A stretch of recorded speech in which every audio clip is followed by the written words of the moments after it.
The burning sands of betrayal. The sun was cruel that day. It sat high above the desert sky, burning everything beneath it. Sand stretched endlessly, hot and sharp like fire. Nothing moved. Nothing lived. But one figure did. She walked alone. Her skin, a soft shade of silver blue, was peeling from the heat. Her lips were dry, her steps weak. The wind whispered the truth. She had been left behind. Her name was Sailari. Once she had worn the crest of her tribe with pride. Once they had called her chosen. Now she was nothing to them. A failed daughter. A broken warrior. They had marched her to the sacred stones at dawn. Her mother did not look at her. Her brother stayed silent. The chief had only said, "You do not belong among us anymore." Then they turned and walked away, leaving her with the rising sun and a dry canteen. She didn't cry. Her tribe had taught her not to. But her heart screamed with every step she took across the burning sands. Hours passed. The desert showed no mercy. The wind picked up, throwing hot dust in her face. Her feet bled. She fell, got up, then fell again. The heat made her vision blur. Stars danced before her eyes, even though it was still day. She whispered, "Not yet." Far in the distance, someone watched her through a lens. It was a human man, standing on the edge of a broken ridge. His name was Noah. He wasn't supposed to be here, just passing through on a solo exploration mission. But his sensors picked up movement, and when he looked through his binoculars, he saw her. One lone figure walking in the dead heat. His voice cracked through his comm. "This is no mirage." He jumped into his sand rover and drove fast. The machine bounced over the dunes, leaving a trail of fire and dust. Noah didn't know who she was, but something in him refused to turn away. Sailari fell again. This time, she didn't move. Her hands buried in the hot sand, her body too tired to rise. She heard nothing, saw nothing, only pain and silence. But then she felt something. A hand. Warm, strong, and real. "Hey, stay with me," a voice said, full of worry. She opened her eyes slightly. A strange face looked down at her. Brown eyes, rough beard, and kindness. Human. "Water," she whispered, barely a breath. He lifted her head gently and pressed a water tube to her lips. She drank like a dying flower. Slowly, she felt life come back into her body. "What's your name?" he asked. She stared at him, confused. No one had spoken kindly to her in days, maybe weeks. "Sailari," she said slowly. "Okay, Sailari. I'm Noah," he replied with a soft smile. "You're safe now." She didn't believe him. How could she? No place was safe. No person could be trusted. Not after her own tribe had left her to die. "Why?" she asked. "Why what? Why help me?" He looked at her for a moment, then shrugged. "Because you're still breathing." He lifted her gently and carried her to his rover. Her body was light, like a feather ready to be lost in the wind. Inside the machine, cool air touched her skin. She sighed, feeling something close to peace. As the rover drove off, the desert behind them swallowed her footprints. Back at the ridge, Noah stopped the rover near his camp. It was small but well built. Solar panels hummed. A small shelter stood ready with supplies. He placed her on a clean cot and gave her another sip of water. "Rest. I'll take care of the rest," he said. She closed her eyes. Not because she trusted him, but because for the first time in a long time, she wasn't alone. Her last thought before sleep. Maybe not all are like them. A stranger's fire. When Sailari woke, the sky above her wasn't blue. It was silver, covered in strange fabric that moved gently in the wind. She blinked slowly, confused by the soft sound of humming machines and the smell of something warm, something cooking. Her fingers tightened around the edge of a blanket. It wasn't hers. Nothing around her was hers. She sat up fast, her eyes wide. Pain hit her chest, but she ignored it. She looked around, alert like a hunted animal. This place was no tent, no tribal camp. Strange lights blinked from a metal wall. Tools were stacked near a power cell. And nearby, the human sat by a heating unit, making something in a metal pot. He noticed her. "You're awake," Noah said, standing slowly so she wouldn't feel threatened. "That's good. You were out for a whole day." She didn't answer. Her hands moved to her side, where her belt used to be. Gone. No blade. No weapon. Just fear. "I didn't take anything from you," he said gently, seeing her panic. "Your gear was broken. I left it outside to dry. I just wanted you to rest. You were in bad shape." She stared at him. Humans were supposed to be violent, unpredictable. Her tribe said they were destroyers of balance. And yet, this one gave her water, warmth, safety. She asked in a cold voice, "Why are you really helping me?" Noah raised his eyebrows, then smiled slightly. "You're still asking that?" "Yes. Kindness always has a price." He sighed and leaned back against the wall. "I don't have many answers. Maybe I'm tired of watching people suffer.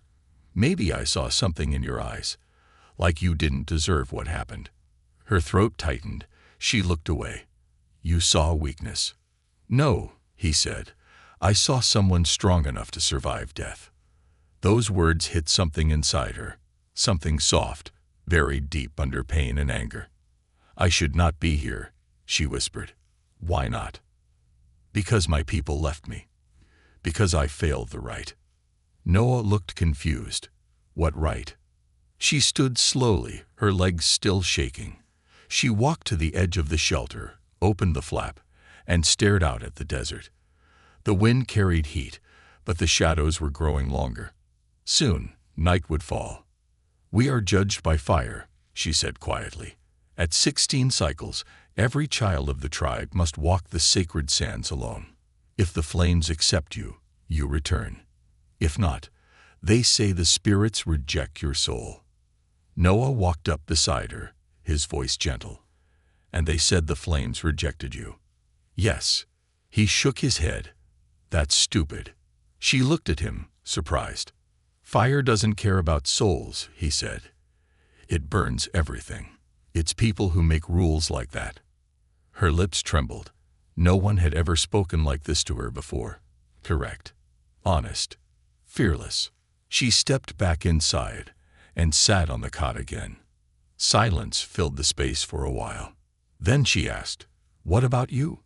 Why are you here in this cursed place?" He poured the stew into a small bowl and handed it to her. "Because sometimes the galaxy is too loud." I needed silence. "The desert gives you that." She tasted the food. It was strange but warm. Her stomach hurt as it filled, but it was a good pain. Then suddenly, she froze. "Someone is watching us." Noah's hand went to his side, where a small blaster sat. "Are you sure?" She nodded slowly.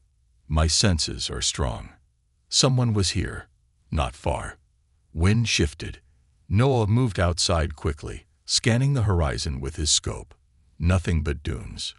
But Sailari was right. Hidden in the shadows of a broken dune, a dark figure watched them. Tribal armor. Curved spear. Face covered in ritual paint. A scout. The tribe had returned, and they had seen their cursed one still breathing. Back in the shelter, Sailari stood up straight. Something inside her was changing. Not fear, but fire. "They want to finish what they started," she said. Noah looked back through the flap. "Then they'll have to go through me first." "You don't understand," she said. "They're many. Warriors trained since birth. They believe I am a danger to their name." He met her eyes. "Then let's give them something to be afraid of." The fire between them crackled as the wind roared louder outside. Sailari, once abandoned and broken, now had something her tribe never gave her.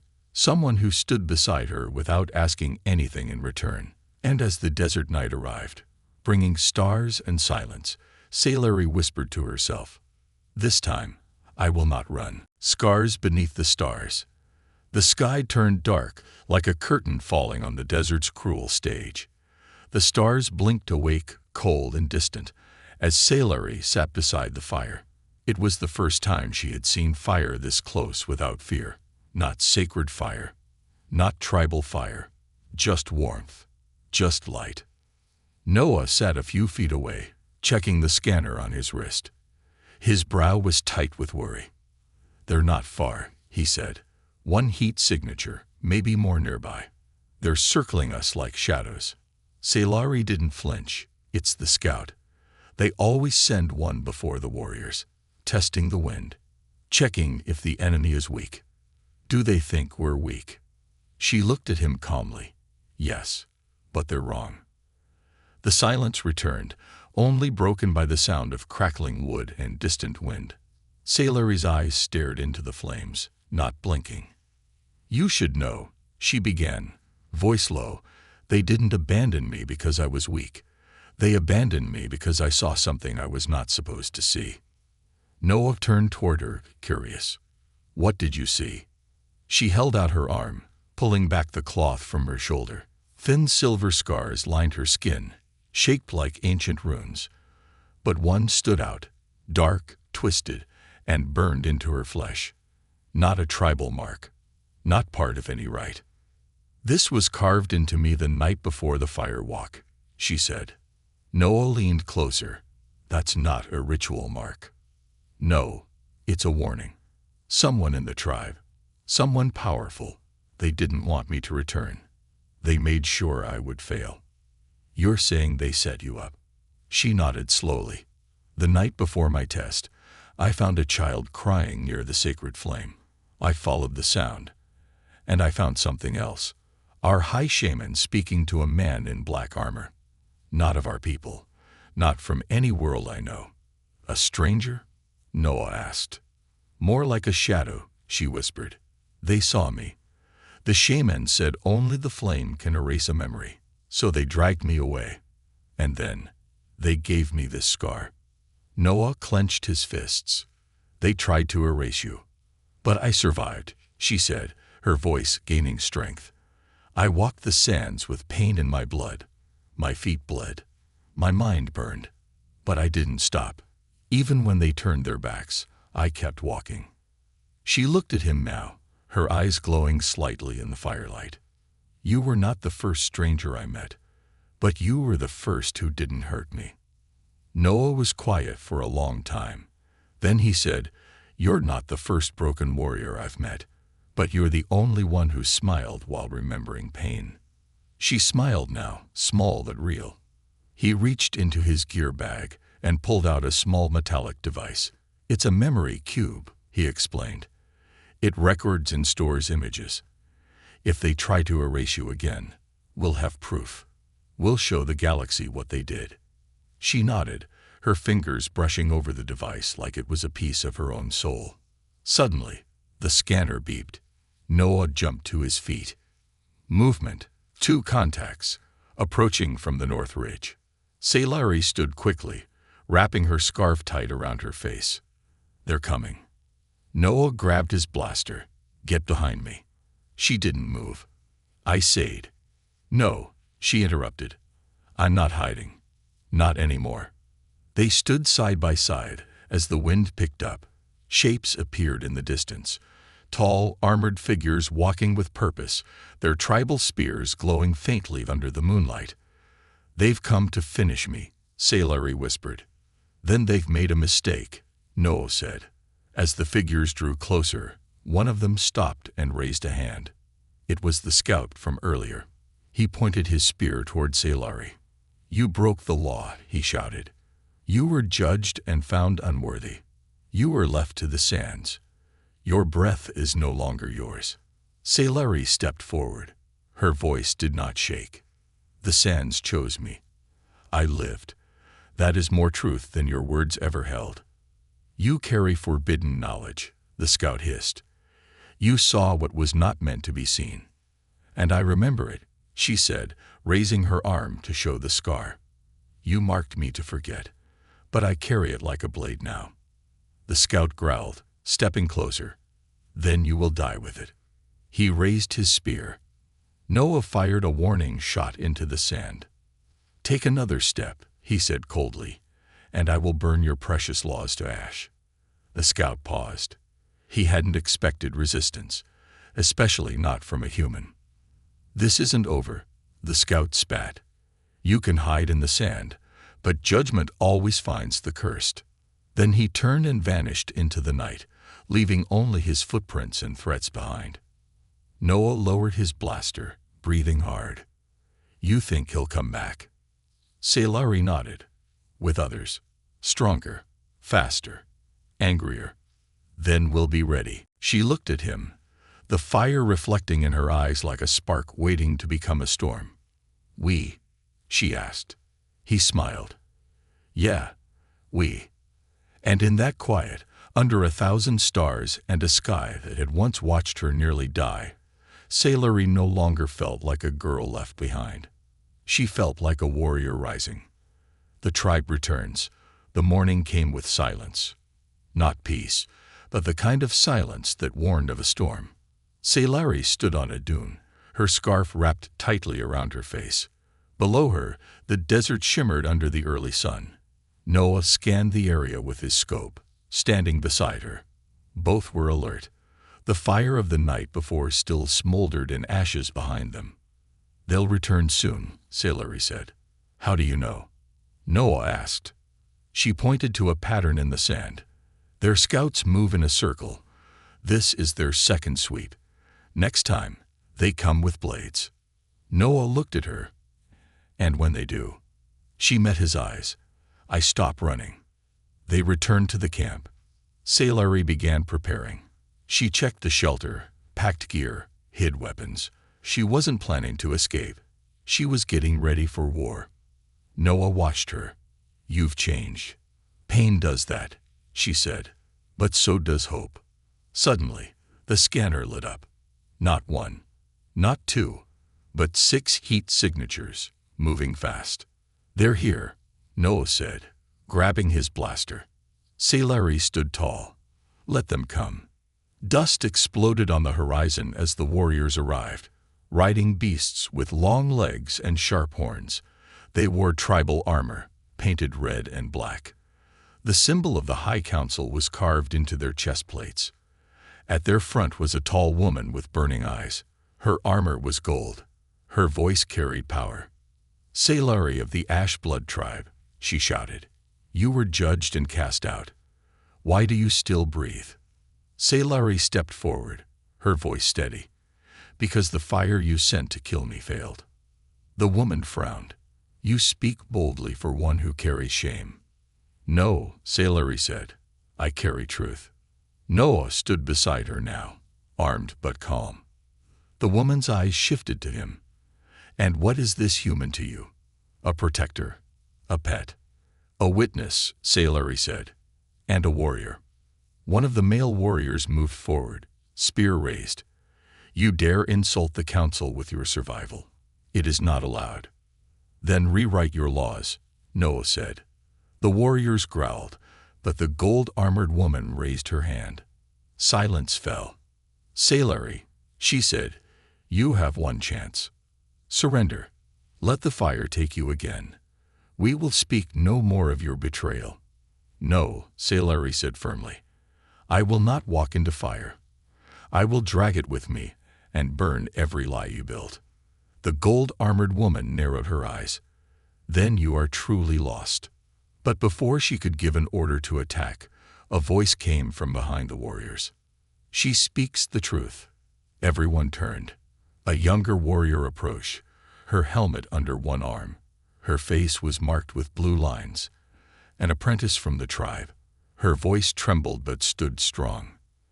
"I saw the shaman meeting the outsider, the night before her trial. She was marked to fail. I heard them speak of it." The gold-armored woman growled. "Silence, girl." "No," the young one said. "I stayed silent too long." She was chosen, not cursed. Gasps filled the space between them. The warriors looked at each other. Their formation wavered. Noah leaned toward Sailari. "This is your moment." Sailari stepped forward again. Her voice rose. For years you called me cursed. You burned my name. You left me to die. But I lived. Not because I was lucky, but because I was stronger than your lies. The desert wind blew hard. Sand danced in the air. I survived your trial, she continued. I faced your fire. And now, I return not for revenge, but for truth. The gold-armored woman snarled. You have no place among us. Then I will make my own place, Sailari said. And I will not walk alone. Noah stood by her, silent but ready. The apprentice walked forward too, dropping her weapon at Sailari's feet. One more warrior joined them, then another, until half the formation stepped back from their leader. The gold-armored woman raised her hand, but her voice shook now. You will break everything. Sailari stared at her, then it was never strong. The leader gave one last hateful look, then turned and walked away with those still loyal. Their beasts kicked up sand as they vanished into the desert heat. Sailari let out a slow breath. Her legs trembled, not from fear, but from the weight she had carried for so long. Noah stepped beside her and touched her arm. You did it. No, she said softly. We did. The apprentice picked up her dropped weapon and handed it to Sailari. We follow you now. I don't want followers, she said. Then lead anyway, Noah whispered. She looked toward the sun, higher now, no longer cruel. For the first time in her life, Sailari wasn't a name of shame. She was a name of change. The humans stand. The sun was climbing higher, but the heat no longer mattered. Something much stronger burned now. Rebellion. Around Sailari, a new circle had formed. Half of the warriors who once called her cursed now stood beside her. Their faces held questions, regret, and something else. Hope. Noah stood at her side, silent but focused. His weapon hung by his side, untouched for now, but his eyes moved constantly, reading every shift in movement, every shadow in the sand. The apprentice who spoke up earlier, her name was Leah, stepped forward again. We must move before night. The High Shaman will feel the cracks in his power. He'll strike hard and fast. Sailari nodded. Then we strike first. Noah glanced at her. You're planning an attack. Not war, she said. Exposure. Same thing, he muttered, then added, but if we're doing it, let's do it right. They gathered in the shelter, laying maps across the sand floor. Leia drew paths through the dunes toward the inner sanctum, a place Sailari had once been forbidden to enter. The Hall of Flame, where the tribe's council met, and where the shaman ruled like a silent god. They will have guards, Leia said, and watchers, but not all believe in the lies anymore. If we move with care and speak with truth, some may join us. And if they don't? Noah asked. Sailari looked at him. Then we light our own fire. They moved that night. No torches, no noise, only sand beneath their feet and stars above their heads. Sailari wore her old cloak, ripped and stained from her exile. She wore it with pride now. The mark on her shoulder, once hidden, was now visible. Every step brought her closer to the place where her nightmare began, and where it would end. As they approached the sacred flame gate, they found it guarded by 4 warriors in black armor. Silent, loyal, deadly. Leia whispered, they won't move. Sailari stepped forward, alone. One of the guards raised a hand. Turn back. She said nothing. Another moved forward. You are not welcome here. She still said nothing. The third raised his weapon. But the fourth. He paused. His voice was low. Sailari. She looked at him. You remember me. You carried my sister when she broke her leg, he said quietly. You took her across the cliffs, and never asked for thanks. His voice cracked. They said you were cursed. They lied, she replied. His eyes shifted. He turned, and he stepped aside. One by one, the other guards lowered their weapons and followed. Noah stared. What just happened? Truth happened, Salary said. Inside the Hall of Flame, the council waited. Tall figures in red robes stood around the glowing circle of fire. And at the center, seated high upon a carved black stone, was the High Shaman himself, Dareth, a man of shadowed eyes and silver tongue. He rose slowly as they entered. "Well," he said, voice calm like poison, "the ash returns to stain our floor." "No," Salary said. "The flame returns to burn your lies." The council murmured. Dareth raised his hand. "You have no right to speak." "She does now," said Leah. "We all heard the truth." "Truth is what the flame chooses," Dareth said coldly. Noah stepped forward. "You mean the flame you use to hide your secrets?" Dareth looked at the human like he was an insect. "You speak out of place." "I speak as a witness," Noah said, and he pulled out the memory cube. He pressed it, and the air lit up. A hologram filled the chamber, showing Dareth meeting with a dark armored figure, whispering threats, carving marks into Salary's skin. The entire room gasped. Dareth's face froze. "This is false," he shouted. "Trickery." But the voices were clear, the faces undeniable. "You betrayed the right," said a councilwoman. "You broke the sacred path." "I protected the tribe," he shouted. "She was dangerous." Salary stepped into the light. "You feared me. Not because I was weak, but because I asked questions." Dareth's hands began to glow. Dark energy built between his palms. "You will not take this from me." He launched a blast toward her. Noah moved fast. His body hit Salary's, pushing her out of the way. The blast struck his back. He hit the ground, hard. "Noah!" Salary screamed, kneeling beside him. He coughed, blood at his lips. "Worth it." Rage filled her eyes. She stood, fire in her blood. "You wanted fear," she shouted at Dareth. "Now feel mine." She ran into the center flame, reached into it, and the fire did not burn her. It danced around her like it knew her. Gasps echoed. She raised her hand, and the flame followed.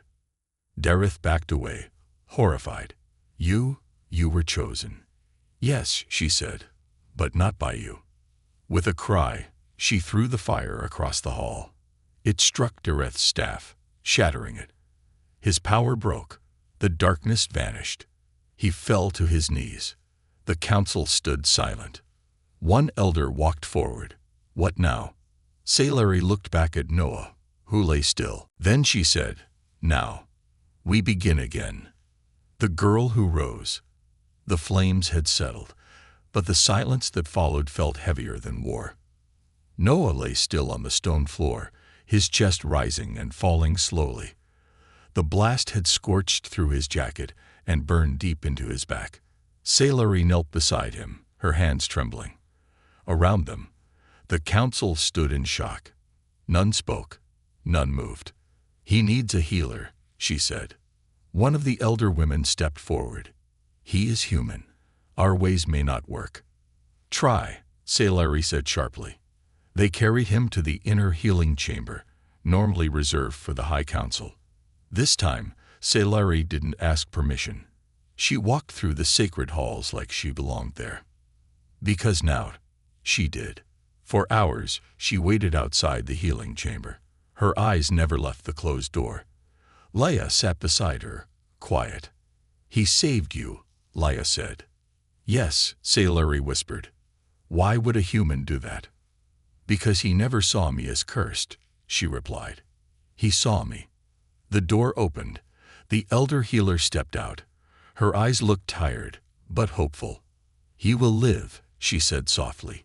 "He is strong." Salary exhaled deeply, her body relaxing for the first time in days. She entered the room. Noah lay on a soft slab, wrapped in healing cloth. He looked weak, but alive. His eyes opened slowly. "You didn't run." She smiled. "You didn't let me." He chuckled, then winced in pain. "Ow, even breathing hurts." "You took a direct hit meant for me." "Well," he said, "I like to keep things exciting." She sat beside him, her voice gentle. The council saw everything. Dareth is broken. They don't know what to do now. You do, he said. She looked at him. Do I? You lit the flame, and it obeyed you, he said. You walked through their lies and stood tall. You're more than just a survivor now, Sailari. You're their future. Later that night, she stood before the tribe. Hundreds of warriors, hunters, children, and elders had gathered in the great circle. The High Council sat in silence. Dareth was gone, removed from power, his name already fading like ash in the wind. The elders called Sailari to the center. You carry the flame, the eldest said. You have walked through death and returned with truth. What do you wish for the tribe? She stood tall, no fear in her bones. I do not wish to rule, she said. I do not ask for power, but I will speak truth. Always. Murmurs spread through the crowd. She raised her voice. No child should be thrown to the fire without mercy. No voice should be silenced for asking questions. And no outsider should ever be punished for kindness. She pointed to Noah, who now stood weakly beside Leia, wrapped in bandages. This human saved me, not because of rules, not because of tradition, but because he believed I mattered. And that is the lesson we all forgot. Every life matters. Tears filled the eyes of some. Others nodded slowly. She continued, we are not only flame and steel. We are soul and choice. If we must burn, then let us burn away our old mistakes. Let us start again. The circle fell silent. Then Leia stepped forward and placed her blade at Sailari's feet. I follow you.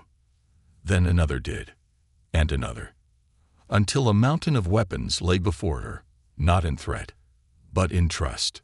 The eldest councilwoman stood. You do not wish to rule, but you already lead. That night, a new fire was lit, not the cruel trial flame, but a warm one, bright and welcoming. It burned in the center of the circle, and all gathered around it. Sailari sat beside Noah, watching the children laugh and elders smile. They look different, he said. They feel lighter, she replied. He turned to her. And you? She smiled. I feel awake. So what now? She looked at the stars. The galaxy is bigger than this desert, bigger than my tribe. I want to see it, understand it, protect those who cannot protect themselves. Sounds dangerous. Are you afraid? No, he said. I just hope we have a good ship. She laughed for the first time in a long time. We'll build one, she said, together. And somewhere in the distance, beyond the dooms and stars, a new chapter waited to be written. Not of a cursed girl, but of a warrior who rose from the fire and brought light to the dark. Walking forward, not alone. Weeks had passed since the fire in the council chamber. The desert winds had changed. People no longer spoke Sailari's name in whispers. They sang it with pride. Her scar, once a mark of shame, was now worn openly by many who chose to walk with her, not as followers, not as soldiers, but as family. Still, peace never stays long in the world beyond the sand. Noah stood at the edge of the rocky cliffs overlooking the valley, watching a small scout drone hover in place. He tapped the signal monitor on his wrist. There it is again, he said. Sailari stepped beside him, dressed in light armor, her cloak moving with the wind. From off-world? She asked. Yes. Coded distress message, 3 times in the last cycle. Same frequency, Terran origin. She looked at him. Earth. He nodded, but the message was bounced through unknown systems. Someone's hiding their tracks. She stared at the stars for a moment. Then she said, we follow it. Leia, now captain of the Reformed Guard, approached. Many still need you here. Sailari turned to her, and they have each other now. I was never meant to rule this land forever. Where will you go? She smiled faintly. Wherever the fire leads. They prepared quickly. The tribe's builders had spent the past weeks restoring an ancient skycraft buried beneath the sands, once part of the old wars, now reforged, redesigned, and renamed. The second dawn. Sleek, strong, and fast. As Noah powered the engines, Sailari walked one. They all wear masks, the voice said. But yours is the only one that burned through. You gave me this scar, she said, but it became my light. The harbinger reached toward her. Join me. Lead the broken. Rule the forgotten. She stared at it. No. Then she turned. To the survivors, to Noah, to those watching through hidden feeds. And she said, loud and clear, you are not forgotten. You are not broken. We are more than what others do to us. We are what we choose to be. The harbinger screamed, but light exploded from her scar, pulsing with truth. Its form cracked, shattered, and fell. When silence returned, Sailari stood in the center of the dust, not as a girl